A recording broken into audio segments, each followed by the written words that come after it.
Le 5 mai 2026, la Grande Chambre de la Cour européenne des droits de l'homme a rendu son arrêt dans l'affaire Yasak contre Turquie.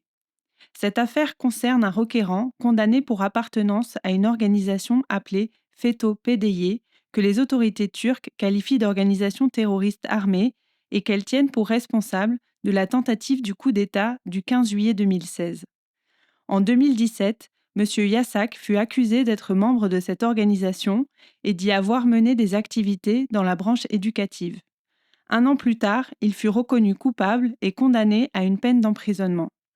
Sa condamnation reposait notamment sur le fait que, en tant que cadre de l'organisation en question, il y avait poursuivi ses activités, notamment entre 2011 et 2014. Tous ces recours furent rejetés et sa condamnation devint définitive. Par ailleurs, M. Yasak fut détenu dans la prison de Çorum, qui subissait alors une situation de forte surpopulation. M. Yasak dénonça le manque de lits, des conditions de sommeil dégradées et plus généralement des conditions de vie difficiles. Il saisit la Cour constitutionnelle pour se plaindre de cette situation, mais sa demande fut rejetée.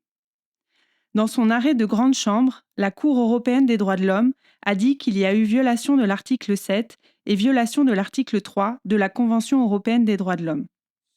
Sous l'angle de l'article 7, qui garantit la légalité des peines, la Cour a rappelé qu'une personne ne peut pas être condamnée sans que sa responsabilité individuelle n'ait été clairement établie.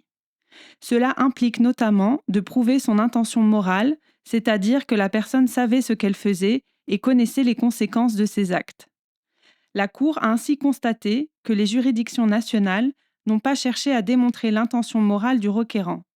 Elles se sont fondées sur les activités que M. Yasak avait exercées dans la branche éducative de l'organisation, à une époque où celle-ci n'était pas encore qualifiée de terroriste, sans chercher à établir qu'il avait connaissance de la nature et des objectifs terroristes de l'organisation, ni qu'il entendait en faire partie ou qu'il y contribuait de manière active et continue. La Cour a donc conclu à une violation de l'article 7 en relevant l'absence d'une évaluation individualisée de la responsabilité pénale de M. Yasak, notamment quant à son rôle concret et à son degré de connaissance de l'organisation. Sous l'angle de l'article 3 de la Convention, la Cour a relevé que le requérant a été détenu pendant environ 4 ans à la prison de Çorum dans un contexte de surpopulation manifeste. Les unités d'accueil étaient bondées, les installations sanitaires insuffisantes, le requérant a été privé de lit individuel pendant 14 mois, ce qui l'a conduit à dormir sur un matelas dans des espaces communs exposés constamment à la lumière artificielle. Il a été exposé à des conditions de vie précaires, avec un accès limité aux activités et aux espaces extérieurs. La Cour a estimé que ces conditions, prolongées dans le temps, ont dépassé le niveau de souffrance inhérent à la détention et a conclu à une violation de l'article 3 de la Convention. Les spécificités de l'arrêt Yasak ont permis à la Cour de confirmer sa jurisprudence au regard de l'article 7 sur la nécessité de caractériser l'élément moral des infractions pénales graves pour caractériser l'existence de la responsabilité pénale individuelle.